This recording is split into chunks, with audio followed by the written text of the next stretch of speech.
ریاستی دریاب اپنی خوبصورتی، امن اور انصاف کی وجہ سے دور دور تک مشہور تھی۔ بازاروں میں رونق تھی، لوگ خوشحال تھے اور ہر شخص سلطان سلیمان شاہ کی تعریف کرتا تھا۔ سلطان نہ صرف ایک طاقتور حکمران تھے بلکہ نرم دل اور انصاف پسند بھی تھے، لیکن بڑھاپے کے ساتھ انہیں ایک فکر دن رات کھائے جا رہی تھی۔ یہ فکر تھی ان کے اکلوتے پوتے شہزادہ فہد بن سلیم کی۔ فہد جوان، بہادر اور تلوار بازی میں ماہر تھا، مگر اس کے دل میں غرور بھرا ہوا تھا۔ یہ سلطنت میری ہے اور جو کوئی میری نافرمانی کرے گا اسے میری تلوار کا سامنا کرنا پڑے گا۔ فوج کو تیار کرو۔ ایک دن دربار میں فہد نے کہا، دادا جان، رعایا کو زیادہ آزادی دینا کمزوری کی نشانی ہے۔ بادشاہ وہی ہوتا ہے جس کے نام سے لوگ کانپے۔ یہ سن کر پورا دربار خاموش ہو گیا۔ سلطان سلیمان کی آنکھوں میں فکر مزید گہری ہو گئی۔ اسی رات سلطان اپنے محل کی چھت پر بیٹھے تھے۔ سلطان نے آہ بھرتے ہوئے کہا، اگر فہد اسی غرور کے ساتھ تخت پر بیٹھا تو دریاب تباہ ہو جائے گا۔ میں اسے ایک ایسا سبق دوں گا جو کتابوں سے نہیں زندگی سے سیکھا جاتا ہے۔ اگلی صبح پورا دربار سجا ہوا تھا۔ سلطان نے سب کے سامنے اعلان کیا، کل سورج نکلنے سے غروب ہونے تک فہد اس ریاست کا سلطان ہوگا۔ یہ سن کر فہد خوشی سے جھوم اٹھا۔ اسے لگا اس کی زندگی کا سب سے بڑا خواب پورا ہو گیا۔ تخت پر بیٹھتے ہی فہد کے انداز بدل گئے۔ اس نے شاہی خزانے کے دروازے کھول دیے۔ اس کے دوست محل میں داخل ہو گئے۔ ہر طرف ناچ، گانا اور جشن شروع ہو گیا۔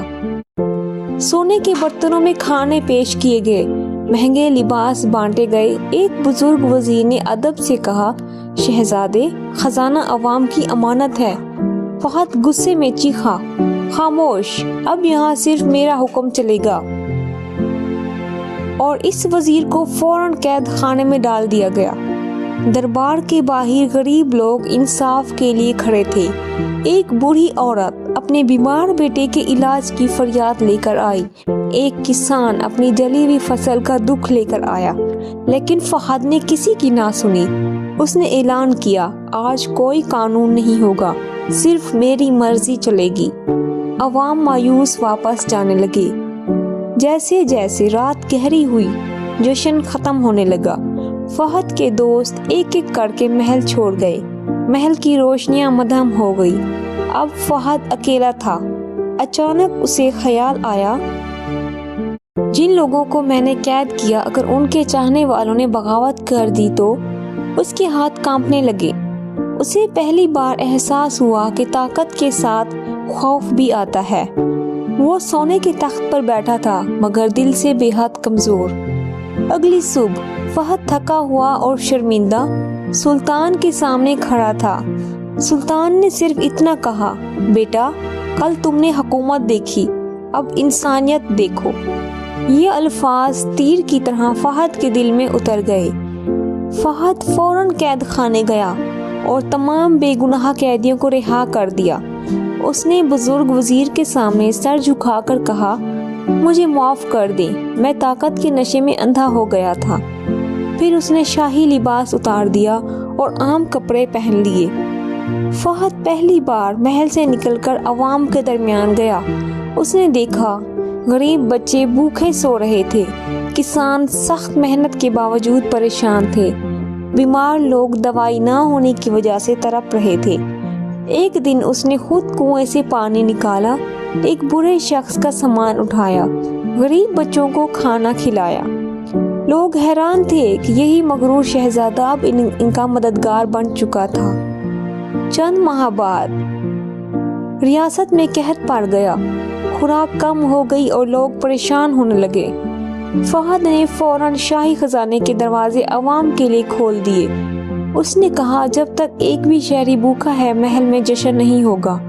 وہ خود بازاروں میں جا کر راشن تقسیم کرتا رہا۔ یہ دیکھ کر عوام کے دل میں اس کے لیے عزت پیدا ہو گئی۔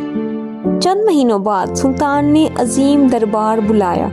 سب کو یقین تھا کہ آج فہد کو ولی عہد بنایا جائے گا۔ سلطان تخت سے اٹھے اور بولے، فہد نے طاقت سنبھالنا سیکھ لیا ہے، اس نے غرور کو چھوڑ کر انسانیت اپنا لی ہے۔ پورا دربار خوش ہو گیا، مگر سلطان نے آگے کہا، میں فہد کو اس ریاست کا بادشاہ نہیں بلکہ خادم مقرر کرتا ہوں، کیونکہ جو عوام کی خدمت کرنا سیکھ لے وہی اصل حکمران ہوتا ہے۔ یہ سن کر فہد کی آنکھوں میں آنسو آ گئے، وہ سلطان کے قدموں میں جھک گیا اور بولا، آج میں نے سیکھ لیا کہ تاج سر پر نہیں دل میں بنتا ہے۔ پھر پورا دربار سلطان سلیمان زندہ باد اور شہزادہ فہد زندہ باد کے نعروں سے گونج اٹھا۔ اس کہانی سے یہ سبق ملتا ہے، طاقت انسان کو بڑا نہیں بناتی بلکہ انسانیت، انصاف اور خدمت اسے عظیم بناتی ہے۔